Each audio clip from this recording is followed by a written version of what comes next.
Hello there, and welcome to this study guide on William Shakespeare's Romeo and Juliet, aimed at GCSE students following the Edexcel syllabus. But again, hopefully there'll be plenty on here for anyone studying this at any level with any exam board. So this first part of the study guide is going to take a look at some of the contextual factors that are important. Now, I've said before in some of my guides, and I'll say it again, we shouldn't just take what is called a historicist perspective. We shouldn't just see a piece of literature as representative of something that was a product of a particular time and place. But we can't ignore the fact that a piece of literature is a product of a particular time and place, and that the events and concerns of the time will be reflected in that piece of work.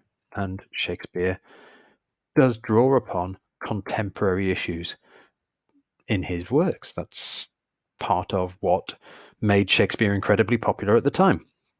We have to remember, and I'll talk about this when I look at some of the contextual factors, that Shakespeare was out to make money. He was producing plays that he wanted people to come and see so he could have cash, basically, so he could make his way in the world. So let's have a look at the three key contextual factors that we're going to be considering. And these are by no means absolute or comprehensive, and I'm not going to go into huge quantities of detail on any or indeed all of these. And there are far better sources of historical information out there than me. So do feel free, if you want to go into any depth in this area, to get a book on Elizabethan England, on the life in Shakespearean England, or follow any of the links that I put on here. But I'm hopefully going to give you enough of a background to understand in particular the context, obviously, of Romeo and Juliet. First thing we're going to look at is a cultural context, theatre, specifically in the time of Shakespeare, and some of the literary backdrop. We're going to look at some of the things that were happening at the time that might have informed Shakespeare. Again, this is not a history essay, so there's lots of historians out there who will have a better understanding of the geopolitics of the time. But I'm going to try and pick out a couple of salient facts that relate to Romeo and Juliet. And we're also going to look at the social context, what life was like for people in Shakespeare's England. And this really does have quite a considerable bearing on what happens on this stage. So these images both represent the Globe Theatre. They have to represent the Globe Theatre because the original Globe burned down twice, actually. Second time pretty permanently. The image on the left is a recreation which can be found on London's South Bank, and it's a fantastic place to go. I've been there, well, obviously not this year, but pretty much every year we take a trip to London, and we always include a visit to the Globe Theatre, because this is a recreation that the actor Sam Wanamaker got the funding to put together, and it's been done in as close a way to the original building as possible. Obviously, taking account of modern fire safety, there are actually some toilets, which there weren't in the original. And the lighting, obviously, is electric, and there are obviously modern conveniences in there. But the building itself is patterned as close to the original Globe Theatre as possible, using original materials, original building techniques. So you'll see wooden pegs as opposed to iron nails. There are iron nails in there, but not as many as you would expect to see in a normal building. And it is open to the air. Shakespeare's theatre was an interesting one because theatrical companies sat in an uncomfortable middle ground between being sought after and well thought of and being thoroughly unrespectable. It was not always viewed as a particularly respectable trade to go into, was acting. Actors were often, or certainly travelling players, were viewed as vagabonds, rogues. And indeed, one of the things that Shakespeare's companies and other acting companies had to do was they had to get what was called patronage. They had to get a rich and powerful member of the nobility who could influence the law, or two judges to act as their patron to allow them to be a traveling company, to go from place to place and perform their plays. Without such, they could be subject to the Vagrancy Act, which would have essentially criminalized their endeavor of traveling and earning money from their playing. And as a result, certain theatre companies actually enjoyed the support of some very, very powerful individuals. Shakespeare himself was a member of the Lord Chamberlain's Men, one of the most reputable and influential theatre companies in the country, who then later became the King's Men, and their patron was King James I of England, James VI of Scotland. This was a double-edged sword. This meant that you had to be very careful about what you wrote and said, very subtle about the sorts of things that you were going to say, because you were moving in parts of society who could be easily offended and may well make your life very difficult if they felt that they wanted to. Another thing to note is the building itself is actually quite a sizable building, and for the time, these buildings really were. They could house thousands of people, far more than we would put in certainly far more than the Globe currently is capable of holding. We have laws that prevent us from overcrowding these buildings. Such was not the case in Shakespeare's time. But the playhouses of London it wasn't just the Globe, there were several of them, and playhouses were popular. There were a number of them, but none of them were actually allowed in what we would technically know as the City of London, sort of the area that is now kind of Westminster and the City of London, this area on the north side of the Thames. If you go to the Globe and look across, you'd actually be looking at what would have been London, and there were ordinances passed that meant there were none of these amphitheatre style theatres there. It's not that theatre didn't take place in places in there, but they wouldn't have had theatres. These were viewed as down at heel, disreputable, and indeed they often were. Shakespeare would frequently be sharing a stage with bear baiting, the lovely sport of getting a hungry, angry bear to fight a pack of hungry, angry dogs, and people would then take bets on which dogs would be killed, which dog would kill the bear, if the bear would survive, how long the bear would survive, etc., etc. This was not the refined theatre that we think of now. It was a very, very different place. Shakespeare's plays were probably first performed in two theatres. Number one, the Theatre, inventively named, and subsequently the Curtain, when the lease on the theatre lapsed and his company had to seek for somewhere else, before finally Shakespeare and a group of his compatriots actually paid to have the Globe built. Shakespeare was successful. He was a part owner of the Globe. It wasn't exclusively his. He was one of a number of shareholders, and it brought him a lot of money during his lifetime.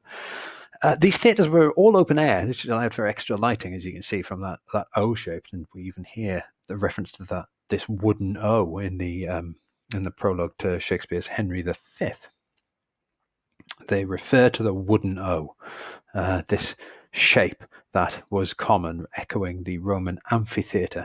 This was good. It allowed for positive acoustics. Acoustics were very, very important because the Shakespearean audience would have been listening very carefully. They obviously went for some of the visual spectacle, but their ear was tuned to the language, tuned to listening to the rhythms and the subtleties that were there. This open air area allowed for large quantities of people to come and stand. And if you were going to stand, you could pay a penny, which actually at the time wasn't a huge amount of money. It was, well, we can't be exactly sure, but it wasn't beyond the reach of many people, which meant that in Shakespeare's day, theatre was a social leveller. Everybody went to the theatre.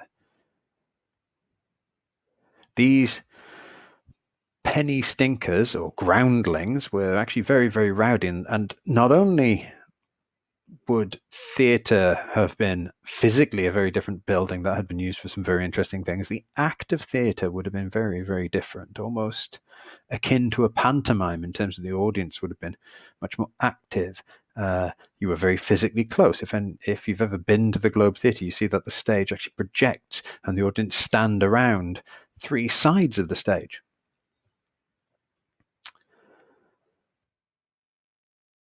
The theatre in the playhouse, therefore, was an activity that was socially equitable. Even women went to the theatre. Imagine that. Women were allowed out, and it was. The audience were mainly men, because women still existed in more of a domestic sphere, but women did come to the theatre. Women of all classes came to the theatre. The rich would buy seats up in these galleries, except for the very richest. They would even get to the point where they could buy a seat on the stage, or in some of these, the Lord's boxes. Now, the interesting thing is if you look here at some of these more expensive seats, actually the view isn't great, but there are two advantages. Number one, you're covered, so if it rains, you don't get wet. Number two, you're nowhere near this bunch. Obviously, this is a modern crowd, so hopefully they don't smell quite as bad as an Elizabethan audience would have done, but you were away from those people. You were away from the hoi polloi. Also, the act of going to the theatre was almost as much about you being seen to be powerful and occupying one of these seats as it was about you being able to see the action that was on stage. And again, as I said earlier, it was also about listening. So hearing the words being spoken was very much more a part of the experience than watching the action on stage. It's not to say that watching wasn't important, but speaking the lines and listening to the poetry and the rhythm was something that the Shakespearean audience were really, as I say, keyed into.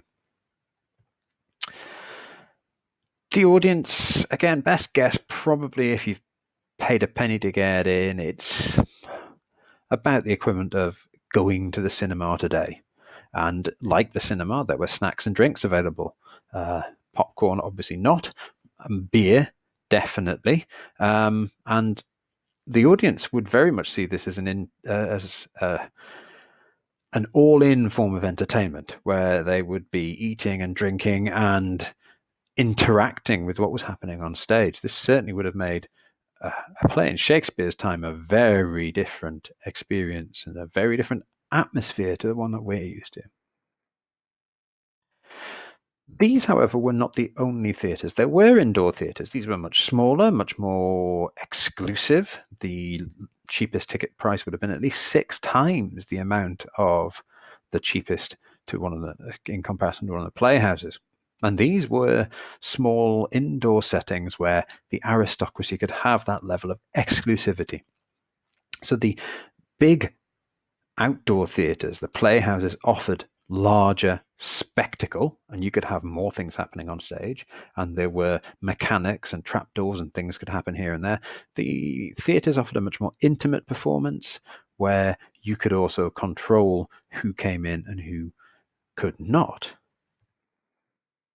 Admission to indoor theatres, as I say, was more expensive, but as well, this meant that theatre companies could extend their seasons. So if the weather was too poor to use one of the playhouses, the inns and courtyards and private theatres were available. Also, having a private theatre was something that was a mark of real power and wealth and influence, and being able to commission a play to be played in your own private theatre was something that the landed gentry could do to show off their wealth, power, and influence. So there's loads of details all over the internet, loads of books, loads of stuff that you can find out to find a lot more about the physical nature of the theatre in Shakespeare's time. The British Library has a fantastic set of resources for just about everything, but there's a link there that you can follow. And of course, the Modern Globe Theatre itself has loads and loads of resources there that are definitely worth taking a look at. So how does this relate directly to Romeo and Juliet? Well, firstly, this mode of theatre, this very visceral, highly involving mode of theatre, explains a lot about the structure of the play. The audience needed to be entertained. Romeo and Juliet starts with a series of quite crude jokes and a fight. We're also given the overall plot to start with, and we're told what's coming. Look out, there's going to be some terrible things that the audience are automatically anticipating. But then we start with these big attention-grabbing scenes. There's another one in the middle, and there's yet more violence towards the end with the high tragic ending. And this structure is there to make sure that the audience don't lose attention, because losing attention could be could have some fairly serious consequences, given that the audience are within arm's reach of your actors. And these dramatic fights and powerful speeches full of emotions are there to communicate directly to the audience. And as I said before, the audience were tuned into this, and if you get them on side, you really would have repeat business as well, which was incredibly important, and word of mouth would get around. And this is what Shakespeare would have been looking for, because again, he was looking to make money out of this endeavor. The other thing that is quite interesting about this is that because there is that interactive element, these dramatic fight sequences are occurring on stage, there's an element of spectacle there. It meant that, interestingly enough, Shakespeare's players were actually quite skilled actors, but also quite skilled swordsmen. They were not soft characters. Actors in those days were, again, as they had been viewed to be vagabonds, actors in those days were the sorts of people who were, in many cases, physically quite dangerous. So, thinking about Romeo and Juliet, some of the physical restrictions uh, to Shakespeare's theatre also shaped the play. They shape many of Shakespeare's plays. Not everyone can die on stage. There is a limit to how much special effect material that can be used. Special effects were employed. Blood bags were employed.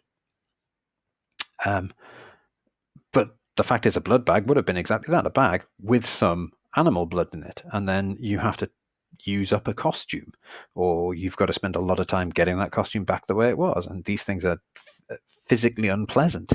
So we have to pitch when and how these things happen very, very carefully. Macbeth, for instance, is beheaded at the end of the play. Now, that's not the sort of thing you can do on stage. So that has to happen elsewhere. And someone comes and goes, oh, yeah, no, he's dead. And this frequently occurs. So there are limits to what happens. And Shakespeare works around these. Romance was also often challenging as well, because another thing is that during Shakespeare's time, women did not act the parts of the female characters. They were played by men, which means that, again, the dialogue has to communicate that romantic element. Any kiss is a very chaste-looking thing. So it comes down to the language that's being used to communicate the emotion. And one of the advantage of this mode of theatre is, and one thing that you see in Shakespeare, is the use of the soliloquy. A soliloquy is meant to be the character's internal dialogue, but actually this internal dialogue is delivered directly to the audience. And this is something that Shakespeare's form of theatre does allow. The stage projects into the audience, and an actor playing a character will have a conversation directly with the people in front of him. This breaking of the fourth wall is an unusual thing in modern theatrical terms, but was pretty much a standard way of delivering lines in Shakespearean England. Shakespeare's play doesn't exist in a void. There is a historical and literary context behind it. The first thing to note is that actually Shakespeare didn't invent the story. It's a retelling of a previous narrative poem and a story that was probably quite well known, which is one of the reasons why Shakespeare has someone come on stage and tell us the story to start with. It's not a surprise. People knew about Romeo and Juliet. It was a folk tale, and it had been written before.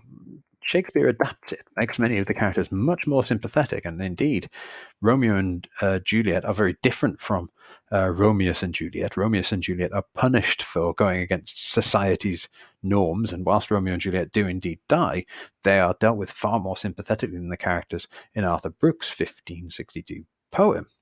And indeed, even Brooke's 1652 poem was adapted from an Italian novella, and this source, Matteo Bandello, is a source that Shakespeare draws upon for more than one of his prior works as well. Bandello himself adapted the story, and that story was adapted from another story, and indeed the literary history of the names, the Montecchi and the Cappelletti. I apologize for the dreadful cod Italian accent and my awful pronunciation, but there we go. But these names crop up in Dante's Divine Comedy, and again, it's even thought that these stories, this story of the two feuding families and the lovers from the wrong sides of this social breach, uh, is alleged to track back even as far as perhaps even the 3rd century. The other thing is there's a historical conflict here, and that actually there is political and social turmoil, and England has been through a fairly rough patch with a stream of unstable leadership until Elizabeth arrives on the throne. Between Henry and Elizabeth, there are some considerable challenges to England and its independence and to the monarchy. Elizabeth manages to come along and stabilize things. England was still not in a massively strong position. It was beginning to strengthen and beginning to consolidate its position. But Shakespeare's aware of the social and political tensions, and there are some allusions to, in particular, the role of women and how delicately balanced the power relationship there between men and women is, that doubtless Elizabeth must have been keenly aware. Let's have a quick look at the social context of Romeo and Juliet, because this really is important and informative, because Shakespeare is playing to the masses, the rich, the middle class, and the poor. England was a very divided society. The gap between rich and poor was enormous, and the noble classes really had things sewn up with access to power and influence. However, despite the fact that the gap between rich and poor was huge, there was an emerging middle class who had social mobility, and education and skill could actually advance your social status. If you were lucky and you weren't perceived as a threat by the wrong people who could then stamp you out without a second's thought. Shakespeare himself was born into this emerging new middle class. His father was a reasonably well-off artisan, a glove maker, amongst other things. And Shakespeare did go to grammar school, although not to university. And compared to many of the writers of the day who had an education that was higher than Shakespeare's, Shakespeare at the time, it seems, was looked down upon by some of his contemporaries. But his genius was such that really didn't change the course of literary history. He may not have had the same level of education as some of his contemporaries, but he was writing in a way that has become more enduringly popular and is clearly something different and special.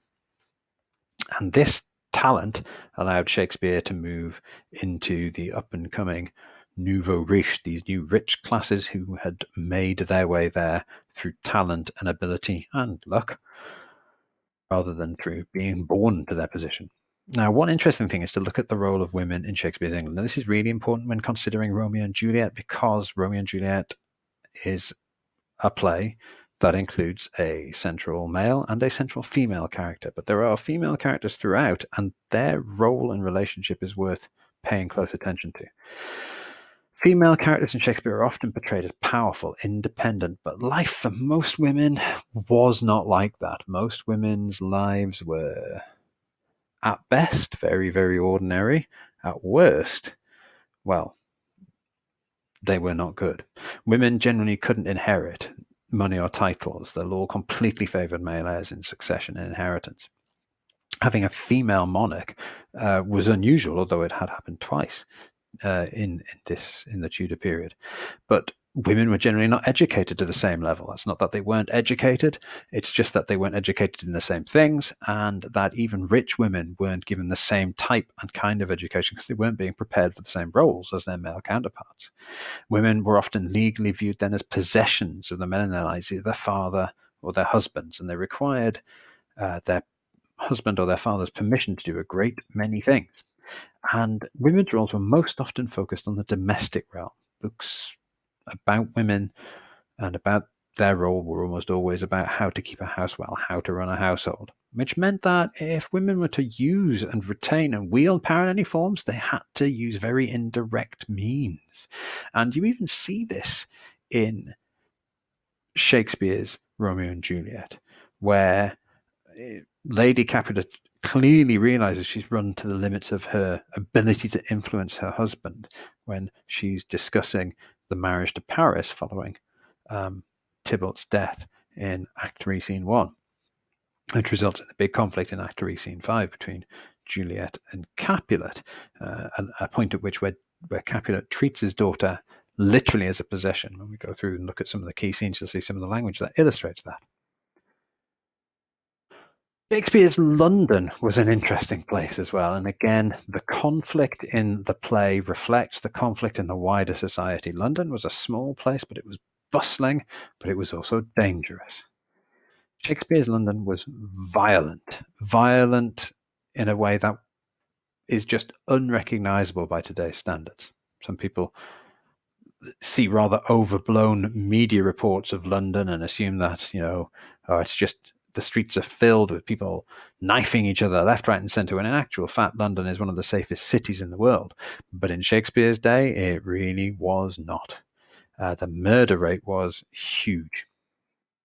Indeed, actually, a mere 2 years before Shakespeare had allegedly, or around about 2 years before the time when Shakespeare was writing Romeo and Juliet, there had been mass riots down people coming out of the army and being stood down, and young apprentices and former soldiers ran riot, and the nobles had to suppress this, and there's still this bubbling tension in the background. Add to that, you also have this, a culture of dueling. So the lower classes are bubbling and they are unhappy with the social order. The upper classes are violent and fighting each other at the drop of a hat or the slap of a glove.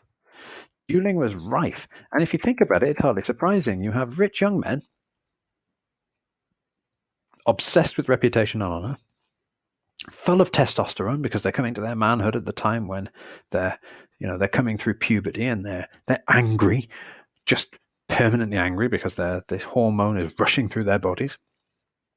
They live in a very violent society anyway. They're seeing violence around them, and they're taught that violence is something that's perfectly okay, and indeed, actually, to a degree, accepted and expected.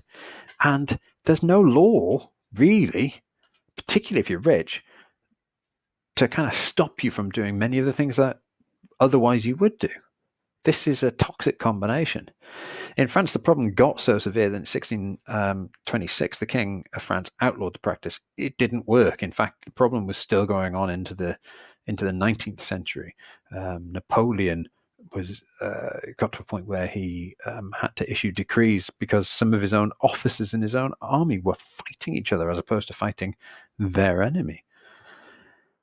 So it's an interesting quote here from a book called The Crisis of the Aristocracy. It's a book that was from about 1965, and it says, tempers were short and weapons easy to hand. The basic characteristic of nobility, like those of the poor, were ferocity and childishness and a lack of self-control. Slightly condescending way of looking at things because it's ignoring the social conditioning that goes into this, but ostensibly we get this idea of poor impulse control, quick to anger, and violence being the first recourse of action. This is something that we actually see reflected in Shakespeare's work, and very specifically in Romeo and Juliet. But dueling is significant, as we see. We know for a fact that it is, because it actually starts with a duel. Turn thee, Benvolio, and luck upon thy death. But there are strict rules about what is a duel and what is not. A difference between a duel and a brawl, and those can be really important. And it's important because there's a social status attached. Duels had to be ritualized. There was the issuing of a challenge. The challenge had to be accepted. Time, place, weapon had to be agreed upon. And only people of equal social status should have been dueling. Time, place, weapon, there were lots of rules, and depending on where you were from and what time it was, that governed this. But generally speaking, it was two people using very similar weaponry. So There's an interesting podcast here which I came across, which talks about violence in general, and dueling included in that in the Shakespeare's time, and it's definitely worth having a look at. What is interesting to note is that this is how normalized the violence was, that there are actually pamphlets helping you to become better at doing it.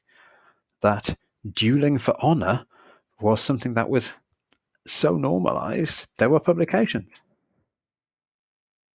And thinking about the role of men, toxic masculinity, we think it's a problem today. It was far worse then. There was an expectation that men were going to be violent, that they had to engage in violence, that to defend their honor, that was an expectation. You can't accept any insult. And again, if you look at cultures where violence in today's society predominates, gang culture, the idea of, we can't let them disrespect us, this is still the same. And again, it's this, what's really key to note is the fact that, again, it's men who are tutored that this is the way they should behave, that this is an expectation of them. And they're brought up to this in this kind of society. So when we look at the character of Tybalt, when we first meet him, we think, actually, what an unreasonable man. But then when we put it into this context, we begin to see where such a character can be shaped by the context that he comes from. And young nobles in particular, they were literally brought up to this. They were taken to fight schools, and they were taught various fighting techniques. They could hire fight tutors. This was an expectation, and they were all carrying weapons. They carried a rapier.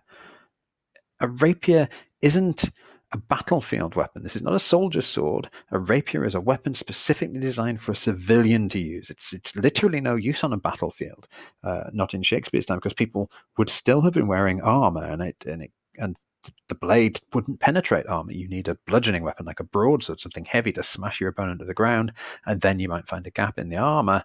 But a rapier is designed specifically for a civilian to defend themselves against an unarmored target. Now, it could be used to defend yourself against a mugging, or more frequently, it was used to fight someone else who also had a rapier.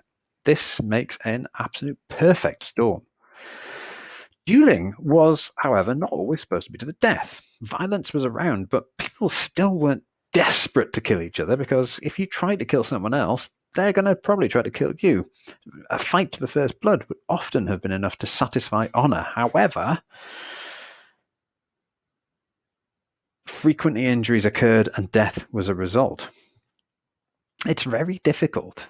A sword is a difficult thing to use at the best of times, and if you're trying to use it with enough precision that you don't kill your opponent, but at the same time they're trying to stab you with 3 feet of sharpened steel, then ultimately accidents happen. And if you look at certain versions of Romeo and Juliet, you will see that the events of Act 3, Scene 1 can be played in different ways, depending on which way the director wants to take things.